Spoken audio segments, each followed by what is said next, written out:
I'm appalled at what you said on that pod thing. It's disgusting. This is the After the Show podcast. It's where we get honest and real with yo ass. So sit back, relax, have a blast, because it's time for the After the Show podcast. Yeah, hello, and welcome to the KVJ After the Show podcast. Happy Tuesday. Here we go. We're going to wade through a week, baby. Yeah. Trying to see what happens with the forecast. We got that little country fest going to be coming up this weekend, and it would be awesome to attend. My wife threw out that maybe she'd be ambitious enough to go do it. Weather looks a little questionable. And I thought that too, because it was Friday, Saturday, Sunday this last week. It was all sunny. It was a little hot, but it was all good. I'm like, man, they really should have had the whole concert this weekend. Is this that 5 o'clock somewhere fest? Yes, it is. Absolutely. Okay. In fact, I was down there on the waterfront in West Palm Beach on Saturday, I think it was, and they're already starting to put it all together and get it set up. So Interesting. yeah, it looked like they were going to be doing it at the Meijer, which I was kind of surprised by. Now, they were shifting the gates a bit, so I didn't get to see the full thing, but I guess that's where it's going to be going. I think the Meijer is a smart place to put it because the stage is already there. You don't have to buy a stage and build a space. The Meijer is a great space. Yeah, what would be wrong with the Meijer? I think it's a beautiful spot. The only thing that I would say is I like when they do the Great Lawn and they put up a larger stage there. And I think it holds more capacity. And I think there are better sight lines and you can have more people. Now, they may know how many they're selling and maybe I think you have a smaller crowd at the Meijer. It is. It's not as big as how Sunfest used to put that massive stage over there by where they do the green market and then use that whole great lawn. Right. And the weird thing about this is they may not have anticipated that and they may have locked it all in. That Ella Langley right now would probably be able to play the Great Lawn and you'd be okay. I think that's about an 18,000 if they do it there. What other big names are on the bill? That day, you've got Friday, Ella Langley's the headliner, and it's very headliner heavy. You've got Dylan Scott, and he's got a few, he's probably a B to maybe C country artist. You got Rodney Atkins, who had some hits in the 90s. Oh, yeah. Yeah, so you got a little bit of older country there. And then the headliner on Saturday is Old Dominion. They played Tortuga a couple years ago, and they're a solid, I would say a high B in country. Ella Langley right now is an A. Like, there's not much hotter than what she is. So maybe they signed her before she blew up, and then she blew up. That's what you always hope for. Yeah, I think that might have been it, because they did, and then I think they signed her and had it all set up before that Choosing Texas song. Which became massively huge, and then, she just kind of keeps that train on a rolling. They also have Clint Black. Clint Black, now to me, we're talking. That's the draw for Virginia. That would be the reason to get me out there. He's got a song called Rain. That thing is awesome. He's got a song called No Time to Kill. Yeah, he's got, for me, Clint Black's got at least 6 songs that I legit play in my playlist. Okay. You got Shenandoah, and they had a couple hits back in the 80s, I think. I don't know. Who the fuck is that? They had their 2 hits. They had Mama Knows, and they had a song called 2 Dozen Roses. Those are at least 2 big bangers. I know that's when I actually listened to a little bit of 90s country back in the day before I kind of got out of it for a while. You remember them, V? I don't love Shenandoah. Yeah, they're okay. And then they got the Coral Reefer Band. It used to be with Jimmy Buffett. Okay. Yeah, so they're still trying to get their own thing going, and they'll have somebody soon they're doing all Jimmy Buffett songs. Have a guy come up named Jimmy Buffet. Yeah, he's French. Yeah, I know. They do it with the French flair. They just add in an accordion. Margaritaville. Kind of put a little Creole flair in it, maybe. That'd be an interesting little take on it.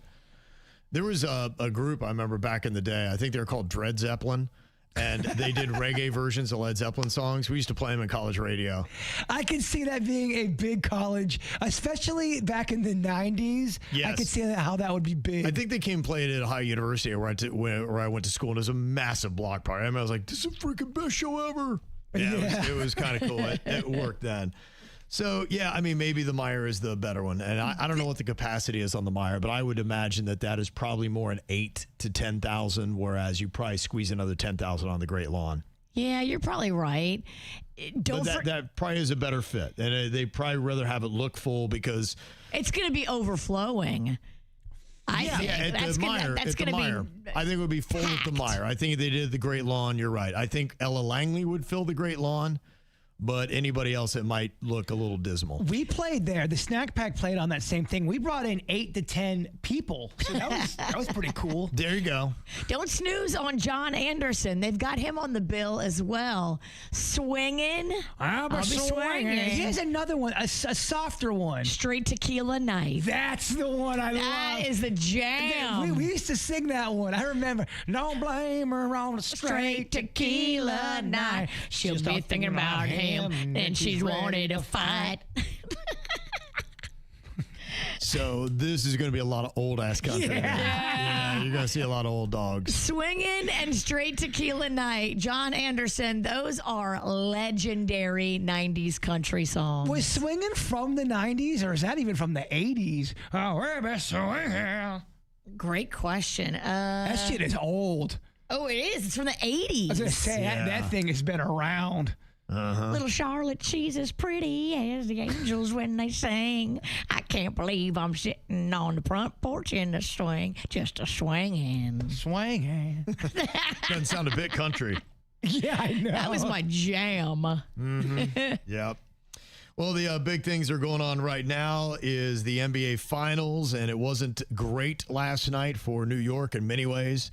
They wound up losing Game 3 at home. So this is an odd series because all 3 wins so far in the best-of-7 series, the visiting team has won. New York won the first 2 in San Antonio, and then San Antonio wins in New York. Interesting. Yeah, 115 to 111 was the final score last night. Hometown crowds are pissed.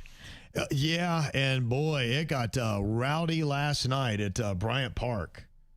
Did it? There was a massive brawl that broke out. It was pretty crazy. Here's some of the audio of the chaos.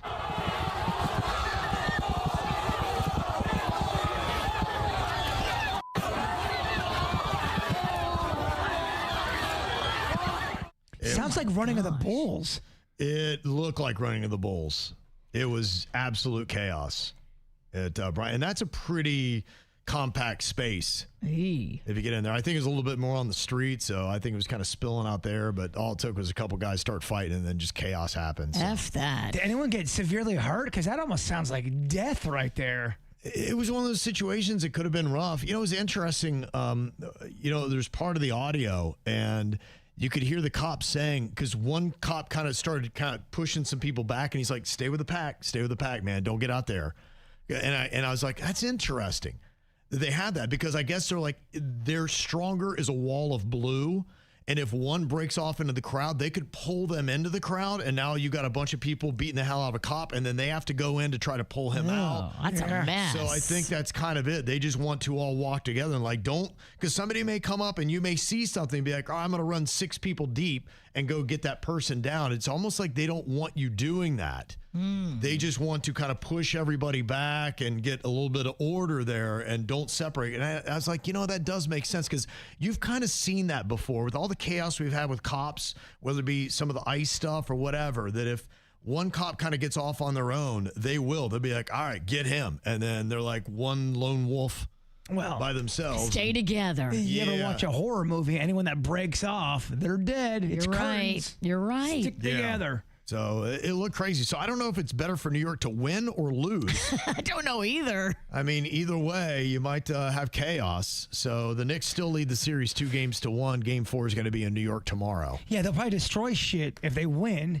They're going to destroy shit if they lose. Yeah. Did not play? It's nuts anymore. I mean, it has been crazy for a while, but yeah, some of these crowds get a little... Seems like it's getting a little bit worse than it used to. And they've always been a little bit nuts, but seems like there's more destruction that happens sometimes. Now, I don't think New York got messed up, and it was a quick little melee, and then they put it down. And good. That was about it. But I'm just kind of referring back to what happened in France where they tried to light the Eiffel Tower on fire. Oh, that was insanity. Yeah. Watching the looting and the violence and just the crime. I mean, that's my reference point on how it's getting a little crazier. Just basic human 101. I guess I understand if you lose, you're mad, you burn shit up. I don't condone it, but at least it makes sense. It's when they win and then they burn destroy their own shit. town. You're like, wait. How you guys won? Why are you fucking up your city? I really just think it's people that are bad agents that are doing that. Yeah. And they probably don't, they may not even be New Yorkers. They probably are not Knicks fans. They are just there to trash stuff and take advantage of the opportunity and say, okay, this is one where if we get enough influx of people, it's like the team takeover stuff. There's strength in numbers. And when we have that, all we have to do is overpower. Even if you have law enforcement, we just have to have more and be more aggressive than they are. I agree with you. I think it's not the fans. They get empowered. I'm sure there's some fans that see it and they get involved. But yeah, I think to your point, it's just people who've got a bad agenda and they're waiting just to burn some shit up. That's sad. Yeah, it is sad. It's scary too. Yeah, it is. God forbid you get stuck in it. I don't know. Just unwanted fires. They kind of scare me. Yeah. The one thing I saw was crazy. The Knicks say they sold 2 courtside seats on Celebrity Row to Game 3 for $1 million. Wow. Dang. $1 million. And then with that being said, I don't know how he got down there, but Palm Beach Pete was courtside with Timothy Chalamet and Ben Stiller. And now, I know he's a retired real estate dude from New York. I don't know how much he made, but he just seems goofy as hell to me. And how he's down there courtside. And I know you're Palm Beach Pete and all that stuff. And he's like legit that a Palm Beacher. motherfucker. I don't like him. He has $1 million to sit courtside? No, he does not. Or did somebody give Unless him... he's really Epstein. Or somebody gave him that ticket. I don't know. 'Cause sometimes that happens where I think you have promo teams that will put somebody down there, and if they're, swapping their brand or wearing their hat, whatever, they may get them down there for it. I'm not sure what Palm Beach Pete's got going on, but I can tell you this much. Whoever's doing his social media and whoever his publicist is, that motherfucker's everywhere. I cannot go on social media without seeing Palm Beach Pete. I guess he's running for mayor? Oh, I think He he was wearing his, was. I think he was wearing his mayor hat. Oh, my God. Dude's a mess. Like, he's got on a yellow shirt underneath a Knicks jersey, which if you don't know, they're blue and orange. So I mean, look at that corner. And then he's wearing a red, white, and blue hat. Like, it's just a fucking mess. Is it him trying to throw us, though? Because Jeffrey Epstein would never dress like I that. hope that's AI or Photoshop. I really do. You really hope that This is a Palm one-time. Beach Pete did not get courtside tickets to the game. Because he's just standing there coyly in between Timothy Chalamet and Ben Stiller. That with his cannot be thumbs up. real. There's That no has to way be. that's fucking real. Did we get tricked by AI There's again? no way. I just saw it. I don't know. I hope it is. I hope that's not the case. Yeah, that'd be the one time I'd happily be like, okay, good. I'm glad that was AI. He's with Chalamet. Get out of here. No shot. Chalamet's not going to sit by that clown. They're not sitting, they're standing. So I don't know if it was maybe during a moment where he just somehow ducked in there. I don't know. I hope it didn't happen. Yeah, we'll see. I gotta tell you, I typed in Palm Beach Pete on the internet, and boy, a lot of content, Kev. So busy. Got some good numbers, too. He does. Yeah. It sucks. Yeah. I mean, I guess shouldn't be a hater. Good for him, but whatever. I think it's okay to be a hater sometimes in life. There's some shit that you don't like. It's okay to not like it. Yeah, I got a couple of emails on, the Epstein stuff still kind of does sit out there a little bit. Mandy, she let me know, she said she, again, is talking about that discovery, the ex-CIA covert agent Andrew Bustamante investigated what really happened to Jeffrey Epstein, and he recreated his jail cell and talked to some people. I watched it, and here's the thing. You go onto YouTube, and it's one of those things where you had to pay for it. But I found a free version, but they played annoying piano behind it the entire time and you could barely hear it. But I'm like, by God, I'm not paying for this damn thing. So if you really listened, you could try to make out. So I really wasn't sure what it was. It came away really more inconclusive than anything again. It was just like, yeah, the guard got up, but it was a shoddy jail anyway. I think they were they were just phoning it in. They weren't really caring, the guards that were there. One walked away. The orange blur goes up the steps, possibly. He had too many linens in his room. They asked why. They said, well, we don't deal with the linens. That's the before, but they didn't have an answer to that. How his neck was broken, it seemed like he would have had to have a force, but maybe he could have jumped off of his bed.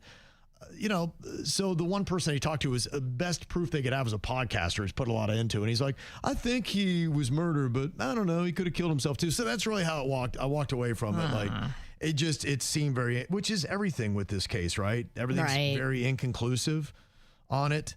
We get no firm anything. Oh, Kevin, that's AI. Is it? Good. I just looked at the picture. Good. Yeah, Thank God. I'm putting it up just so people know what we're talking about. Yeah, it was up on YouTube. Thank God. There's no fucking way he's in the middle of Ben Stiller I was like, and there Willy can't Wonka. be. There should not be. There should not be. Thank God. Yeah, it was wild. The other thing, about the Epstein, the Miami Herald did a story on him. And they said former Palm Beach police chief Michael Ryder says Jeffrey Epstein likely would have escaped serious scrutiny entirely if not for the efforts of the Palm Beach Police Department and lead detective Joe Riccieri. And Ryder described a 2-decade battle against Epstein, powerful attorneys, prosecutors, and influential community members who pressured police to back off. Yeah, it was a big thing. And he was fighting an uphill battle against a lot of people that did not want him to keep investigating Jeffrey Epstein. Mm-hmm. They said the investigation began in 2005 after a mother reported that her 14-year-old stepdaughter had been molested by Epstein. Detectives uncovered a pattern in which dozens of girls, mostly aged 13 to 16, were recruited from West Palm Beach and brought to Epstein's Palm Beach mansion for massages that became sexual encounters. Police built a substantial case and sought serious felony charges. Ryder says then state attorney Barry Krischer initially supported the investigation, but then later backed away after pressure from Epstein's powerful legal team. Yeah, Barry Krischer got a check.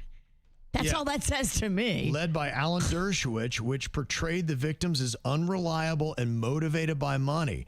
They say prosecutors ultimately treated many of the girls as prostitutes rather than victims of sex trafficking. That's ridiculous. This is seen as a 14-year-old prostitute.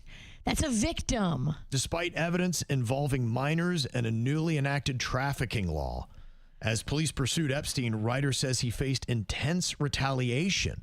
So there's all kinds of pressure coming down on these guys. Yeah, because money makes people put pressure. Epstein's investigators allegedly followed him, dug through his garbage, attacked his reputation in the media, contacted people from his past, and even moved a bodyguard next door to his home. Wow. Ryder also suspected leaks inside law enforcement and the prosecutor's office that repeatedly tipped Epstein off about the investigation. Why do you think he took all the computers out of his house right before it was raided? He got a tip. Somebody inside was getting paid, and they told Epstein the cops are coming to raid your place. Get rid of everything, and they did. Frustrated by state prosecutors, Ryder and Riccieri pushed the case to federal authorities. Ryder personally met with U.S. Attorney Alex Acosta, urging him to prosecute Epstein. Sweetheart deal, Acosta. Instead, federal prosecutors negotiated the now infamous 2008 plea deal that gave Epstein and several associates immunity from federal prosecution. Epstein pled guilty to 2 state charges, served just 13 months, work release. And then Ryder believes the case represents one of the greatest failures in the American criminal justice system. Said it was all about the powerful people in the government positions that kept coming down on us. And he credits Riccieri, who died in 2018, as a key figure in exposing Epstein's crimes and says many later victims might have been spared had authorities acted on Palm Beach police recommendations. That's what was insane. He was going home on the work release from jail, and he was sexually abusing other girls. While he was supposed to be incarcerated. Yeah. That's just disgusting. And the poor guy died trying to do the right thing. Yeah. Now, this is rather interesting, this one part of it. It says here that Ryder told FBI investigators that Donald Trump called him in 2006 to say Epstein's behavior with teenage girls was widely known and described Ghislaine Maxwell as Epstein's operative. Ryder said he never found evidence linking Trump to Epstein's crimes. So, you know, a lot of people, I'm sure, have feelings about that as well, but that's just part of the story that was in the Herald.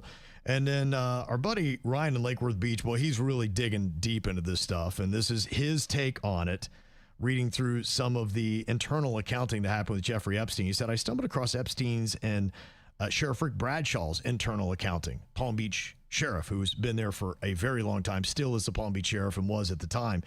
He said, you see the spike in payments, and he gave me a graph, to Rick Bradshaw's lawyers towards the end of his 2009 work release. I requested the payments to the same law firm via Sunshine Requests. It's the same law firm handling risk protection orders for PBSO. It's done in civil court, so they don't use state attorneys. For some reason, they outsource billable hours for these ex parte sham hearings. Attached is a screenshot of the month's orders. So it's interesting, and he goes on a little bit further. He says keep some parts on the DL, but if you did an internal investigation and start digging through, you know how you're talking about some people getting tipped off? Who knows? Maybe a name or two comes up. So it just feels like if there was a really good detective on this stuff, and I'm glad that, you know, it is kind of odd that He died. It's interesting that you have these podcasters now, that a lot of these people are really the press today, the media. Isn't it odd how much, but you know, some of them you don't know because they may not be credible. And they sensationalize things. They make stuff up. That's you the don't problem. Really know. I mean, that's unfortunate. We're just living in this era of there's some wild claims and there's some wild things that are happening, but some of it you're like, do you believe it or do you not believe it? Keep in mind, no matter who you are, you need content. And content does dry up. And now's the perfect time for all of these people that did crimes to get away with it, because we don't know. Oh, what did they do? Oh, it's redacted. Oh, well, this person says that and that person says this. And, oh, that's a lie. So everything they say may be a lie. Mm-hmm. Yeah, I think, unfortunately, there's just enough spin in it now. And yeah. You know, that I don't know if anybody could ever sort out, and nobody really seems to be too interested in pursuing it, at least anybody with any power. And it's kind of crazy that you have so many people in Congress that want the answers to this, and even they don't seem to have the power to get the answers. Which makes you kind of feel like there's almost two different governments going on. One that we all see, like, oh, okay, and then there's this other thing that goes on that nobody is privy to. It's a show. Well, that's why there's conspiracy theories now, because... Yeah. All it takes, if you're in a relationship with anybody, if they lied to you one time, you're going to be a little suspect. You go, all right, she lied to me about that. What the fuck else is she lying to me about? There's too many politicians that were probably involved in abusing young girls. Yeah. There's probably too many big names, and we don't know. Probably a lot of Republicans and Democrats. Yeah. Oh, I think, judges. I think perversion knows no party line. No, I think it's across the aisle when it comes to that shit. All's guilty in this one. Yeah. Yeah, no doubt. But we're in an era now where all you got to do is just throw out some misinformation or a bunk photo of Palm Beach Pete courtside at a Knicks game, and you don't know what the hell's going on. I didn't mean to. I started scrolling through his, because I was looking to see if that video or that picture was AI. Yeah. Man, he is busy. People are interviewing this fuck. His numbers are through the roof. Oh, I know. Yeah, I know. Yeah, I really. He's got a wig on. He's doing bits. I don't think he's gonna. I don't think there's any way he wins mayor, but you know. He better not. I don't think so. Just because Palm Beach is the people who are going to vote and are insulated there. I don't think they're going to be. They're not going to tank their by letting this clown be. They don't want shenanigans. Palm Beach does not want shenanigans. Palm Beach is the one town, as goofy as these elections can get, and you got reality stars hopping in. I think Palm Beach would be maybe the one town in America where like, no, we don't play this. Stop it. And look, I mean, their mayors that they've had, they're all very entrenched in the community. They've been around for a long time. They know who they are. They know who to take care of. They know how the system. Palm Beach has its own unique way of working. When I worked at you got to get that. When I worked at the fancy rich golf course, these are people that have millions, multi-millions. Sure, they're next level. They're like Palm Beach level. They don't respond well to goofiness. They don't like any kind of tomfoolery. No, they do not. Goofiness is just not their thing. They don't like a clown show. They not here for your jokes. No. We're serious, and you're not going to make me the butt of some weird joke. And also, too, they're not impressed by celebrity. No. It does nothing, especially the status he's at. They don't respect that at all. In fact, they look down on it. They look down on celebrity just the way they look down on new money. Mm-hmm. It's not impressive to them. He might get 6 votes. Yeah, so if I won the lottery and got all these millions of dollars and then moved to Palm Beach, they would fucking hate me. Oh, they would hate guy you. With money now, and that'll fly over there. You would never be in the establishment. Oh, I would love to go over there and turn that island into Goofy Town. Yeah, they got safeguards for that. Yeah, they would shut you down. They would. I know. Yeah, they bring the serious police over, and shut me down. They can't shut Epstein down. He got away with it for years, but they would shut you down in 6 months. He wasn't goofy though. Exactly. But he was doing things that were criminally They'll allow that. disgusting. That's different. They allow That's that. different than That's Goofy. stuff they allow. They ain't gonna allow Goofy. They don't like Goofy. They don't like clown shows. But yeah, if you're victimizing girls, I don't know what's going on there. Who knows? No, they'll see me. They're not gonna like that, and then all they have to do is Google me, and they're like, "This motherfucker had a donkey over here a few years ago." Fuck this guy. That ain't their act. No way. Yeah, not their act. Well, the other thing is people want to know, does Steven Spielberg know something? Does he know that there are aliens? They did ask him, do you believe that they've ever been here in this CBS interview? Do you think that there are aliens here? And do you think they might still be here? Based on the circumstantial evidence of everything that I've gathered throughout my whole life and all the testimonies in Congress that I've heard, I absolutely think that they have been here, and they are here, and who knows, maybe they've always been here. Mm-hmm. It's weird, too. He never had a UFO or UAP experience. Yeah. And I thought that was odd, but he does talk about what made him into all of this stuff. Yeah, it was interesting in the interview. They talked about that. He said just one night he was in bed asleep. His dad comes and wakes him up and puts him in the car.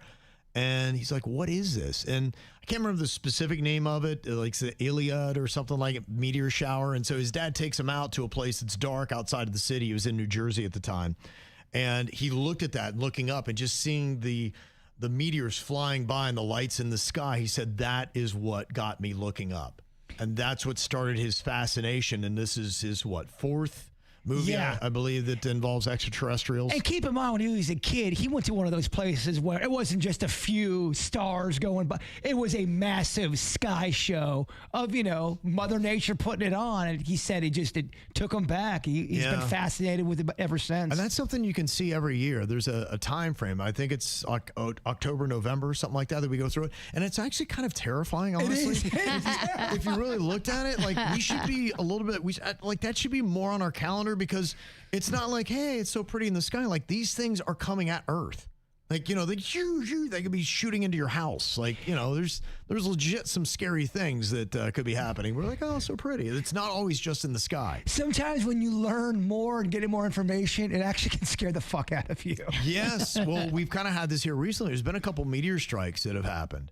And there was one. Did you see the one meteor that went down behind the active volcano and it looked like something kind of went up in the sky? I didn't see that. Yeah, there's a couple weird things. Oh, damn. Yeah. I know. I was during commercial break. I was talking to Denny. I go, can you believe that? Like the headlines of today are, oh, robots are taking over the world and aliens are real. I go, what the fuck is happening? Where am I? What's next? Time travel? It's a wild world. It really is. And I don't know if it might just be a lot of chatter and none of it is true. I don't know, dog. But it makes for interesting discussion. So, and it's the kind of stuff where I don't even think the greatest human minds can completely wrap their brains around what's going on. I think people in the military finally said, I'm not keeping this shit a secret no more. And if you have so many people talking, it's hard to silence everybody. I'm not saying you can't, but it does make it tougher when you've got everyone chirping and speaking up all of a sudden. Yeah, and you got some people with some crazy stories, Virginia, but then some of those people have actually been put out there by the government for misinformation. Right. Yeah. And then you're like, oh, great. We can't believe these alien people. Look at this one. He's all loopy. It really is a mind fuck to do to people. It is. That's what they do. Yeah, you don't know. And they purposefully do that. In fact, I think his name's something Elizondo. Yes. Luis Elizondo. He's very vocal out there. He supposedly had one of these high-ranking jobs, and he's talking about it, even saying he has some stuff he can't reveal. But some people are thinking that he's actually from the government, and they've planted him to tell a lot of these stories and come up with lies, and then you start to disbelieve. He's one of the people that they do name. Some people they're suspect of him. So. I don't know. It's easy to say all of a sudden, oh, Jay Bird doesn't believe in aliens. This whole thing was a fucking radio ruse. You can say that about anybody. No, they're saying he believes in them. They're saying he's giving you information that's not true. I don't know, Is man. part of it. I don't know. Some of it may be real. Some of it may be not. Do you think we will get the answers in your lifetime? No. I do not. I do, Virginia. I don't think we can handle it, and I think they know that. I think the aliens know that. I think our government knows that.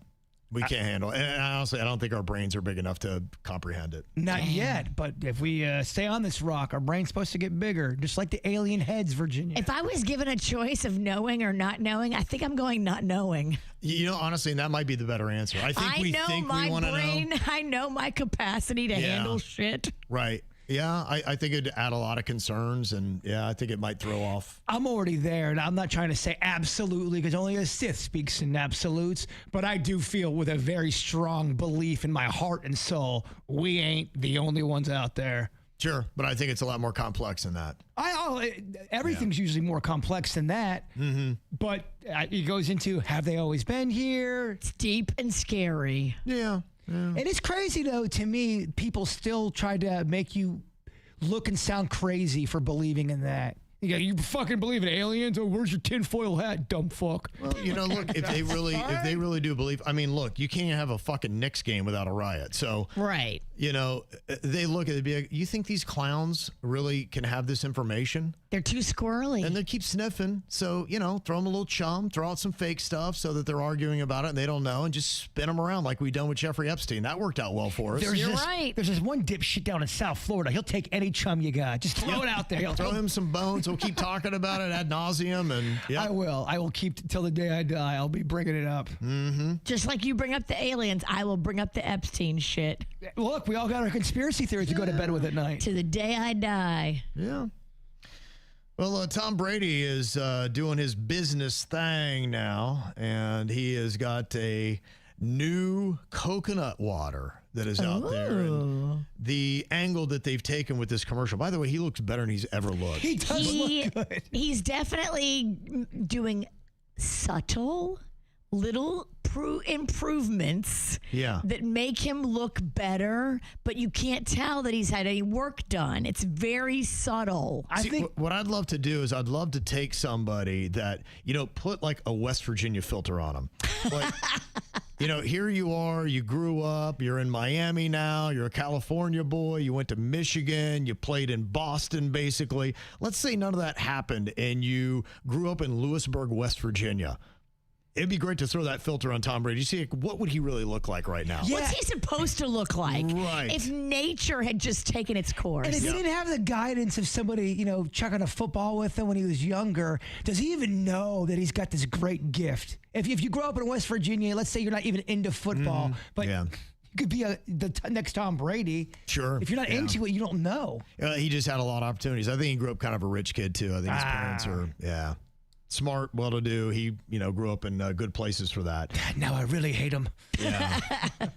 I'm not sure how great his acting is still, though. Maybe you'll see that or at least hear it a bit in this commercial. You can tell he's working with somebody, though. He is. And look, that's what he does. Look, I don't think he was the best in football, and he worked really hard and got great. He reminds me of somebody that's just so boring in their real life. Like there's just nothing there.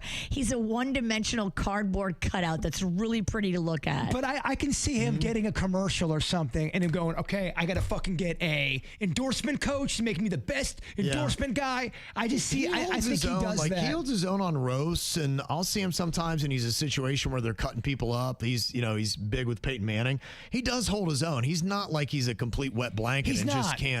He's actually kind of sassy, and he has some pretty good lines. So I think he's that. I just don't know if when you give him a script, he's the best yet. Because he drops a lot of bad language on that roast. He does, yeah. He does. It's amusing stuff. He does all right on that. I'm not sure he's there with the acting yet. Here he is in the Good Nut commercial. Are you launching another celebrity seltzer brand? No, I'm launching a brand new coconut water. It's actually really good. Oh, what's it called?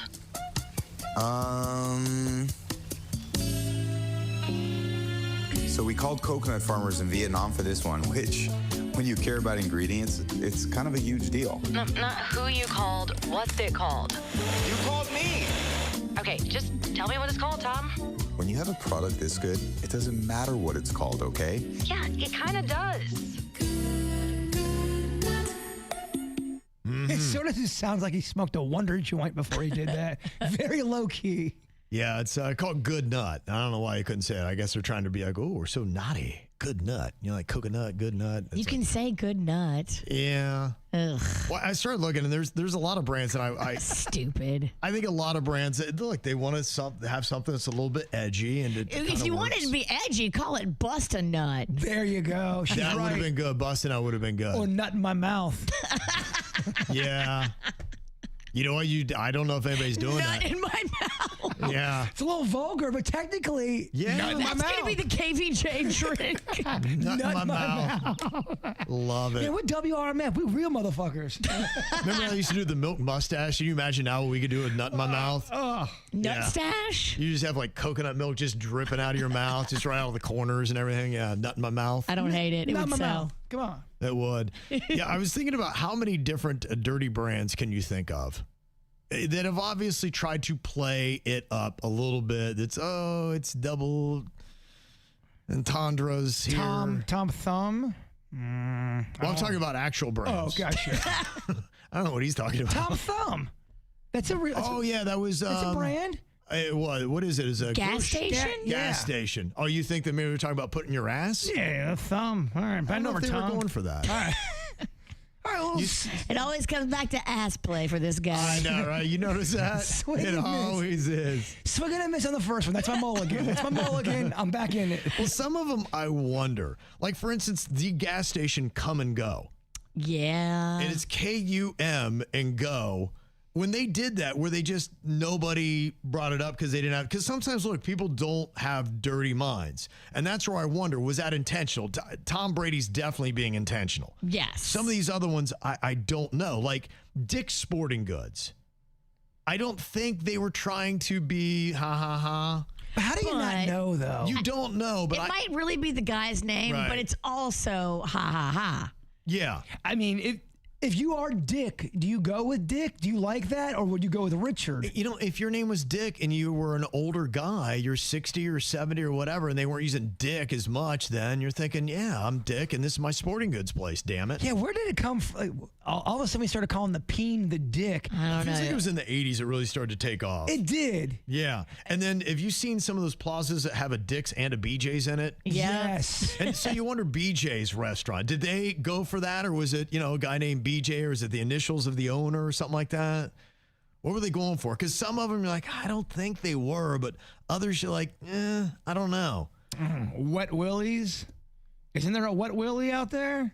There is the the daiquiri bar. Yeah. Wet Willie's. I think that's going more on Wet Your Willie.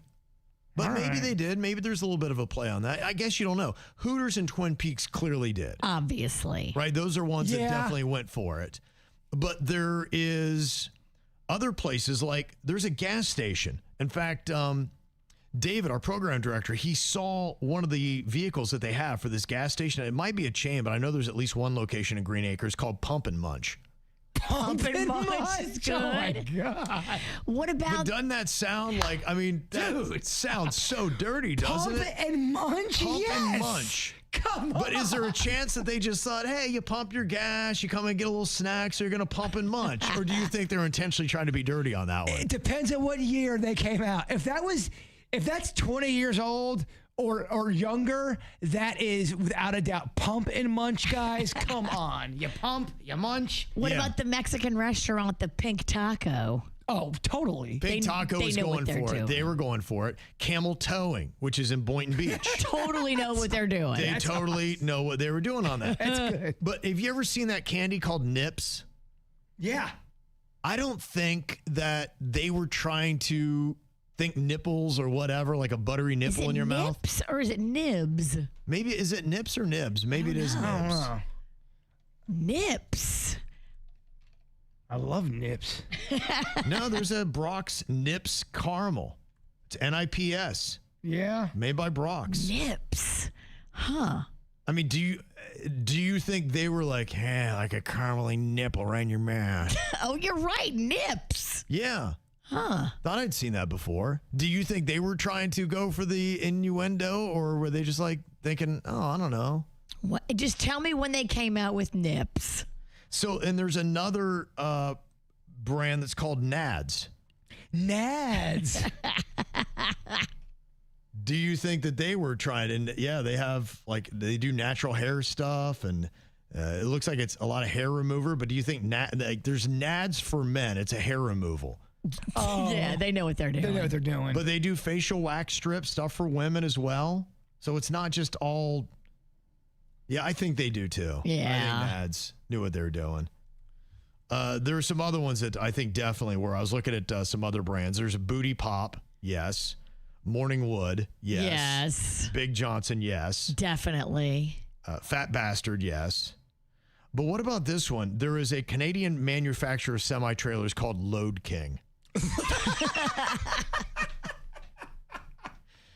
I mean, do you think that they were like, we're going to be the Load King? You can't handle our load. Yeah, put the Load King right next to Pump and Munch. Pump and Munch. The Load King loves to go to Pump and Munch. Yeah. I just wonder when I see these brands, I'm like, okay, Come and Go. Did they know what they were doing? Pump and Munch. Are you guys trying to be clever? Or are you just like, if you walked in and be like, I don't know what you're talking about, really. What do you mean? That's dirty? What's dirty about Pump and Munch? I kind of feel like Explain that. Load is that kind of more of a modern term?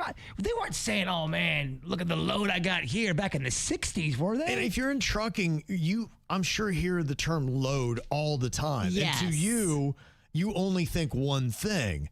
I mean, unless you're, into trucking and porn, then I'd be like, well, I don't know, guys. Load could be two things here. It could be semen or it could be an actual weight of a loads and then I truck. shoot loads later. So, That's the way I feel about the word squirt now. As soon as I hear squirt. And that's soda, yeah. I'm not thinking about soda no more. I'm thinking about. Right.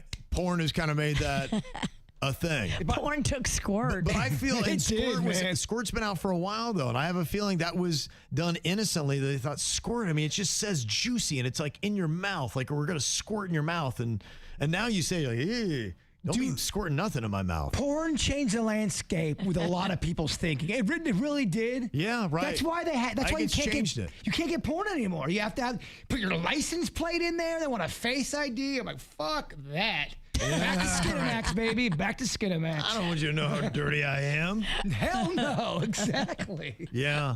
Yeah, somebody looked up and they said BJ's Wholesale Club, founded in 1984, Massachusetts. The name comes from Beverly Jean Weish, the daughter of the company's first president. So BJ's Wholesale Club, there's no way that, I mean, her name's Beverly. Do you think Beverly Jean is going to go for, yeah, but it also means blowjobs, Dad? BJ's been around since I was a kid. I feel like 1984, her name's Beverly Jean. Nobody was like, hey, do you want to tell her what BJ's could be? I know it's her initials, but BJ was pretty. So you think she did that on purpose to make it dirty? I don't think she did that on purpose to make it dirty, but what I do think is somebody in her circle should have said, look, you know this means blowjob, right? You know this means dick sucking. Yes. But there are some, I mean, if you had older people on the board and her dad, I mean, is her dad really thinking BJ, that's her nickname. You're right. No, you're right. I think have a feeling they are completely oblivious. And if you would have told them, like, you'd be like, wait, what? BJ's is what? No, it doesn't mean that. That's a sweet nickname. I'm just hoping maybe somebody that's not in the boardroom in the inner outer circles going, hey, Beverly, I mean, blowjob. I think BJ's Wholesale Club might be wholesome. BJ's Brewery might be different. Yes. I think you're right. Yeah, it just might have went down different. The brewery knew what they were doing. Yeah, I guess we'll never know, but it's definitely memorable. So we'll see how Tom Brady's good nut does when it gets in your mouth. You should have gone with bust a nut. Yeah. Not in my mouth. It leaves the door open for us, right? And I love coconut water. Me too. There you go. All right. That's a new KVJ product. All right, y'all. Enjoy your Tuesday. We'll see you back here tomorrow. Goodbye.